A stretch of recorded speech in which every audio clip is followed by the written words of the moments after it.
গেল কোরবানির ঈদে মুক্তির মিছিলে শামিল হয়েও সরে যায় 4টি ছবি।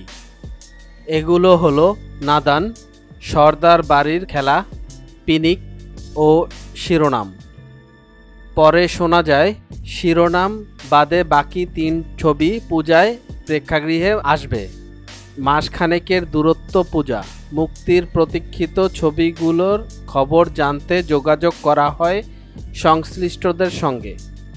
নাদান এ পরিচালক ফরহাদ হোসেন ঢাকা মেইলকে বলেন, আমরা আগের সিদ্ধান্তেই আছি। 26শে সেপ্টেম্বর থেকে প্রেক্ষাগৃহে দেখা যাবে নাদান। চলতি মাসে ছবির মুক্তি নিয়ে ঘোষণা দেব। আপাতত পেছানোর কোনো সম্ভাবনা নেই। 2023 সালের শেষের দিকে ঘোষণা আসে পুলসিরাত সিনেমায়। পরে শবনম বুবলী অভিনীত ছবিটির নাম বদলে রাখা হয় সর্দার বাড়ির খেলা। কথা ছিল কোরবানির ঈদে মুক্তির, শেষ পর্যন্ত পিছিয়ে যায়।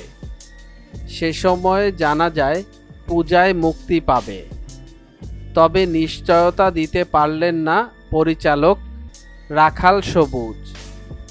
তবে মুক্তি পাচ্ছে না পিনিক সিনেমাটি। পরিচালক জাহিদ জুয়েল আভাস দিলেন, তিনি বলেন, পূজায় মুক্তির কথা ছিল কিন্তু সংশয় আছি।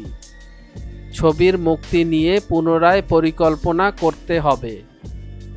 এর মধ্যে প্রযোজকের সঙ্গে কথা হয়েছে, কিন্তু এখনও সিদ্ধান্ত আসতে পারেনি। শিরোনাম সিনেমার মুক্তি নিয়ে কোনো তথ্য দিতে পারলেন না ছবিটির অভিনেতা নীরব হোসেন। তার কথায়, ছবিটির মুক্তির সম্পর্কে এখনও কিছু জানানো যাচ্ছে না। ছবিটির পরিচালক অনিক বিশ্বাস। মিডিয়া জগতের এমন ইন্টারেস্টিং বিষয় জানার জন্য আমাদের এন্টারটেনমেন্ট আপডেটকে সাবস্ক্রাইব করুন এবং ভিডিওটি ভালো লাগলে শেয়ার করুন আপনার ফ্রেন্ডসের কাছে।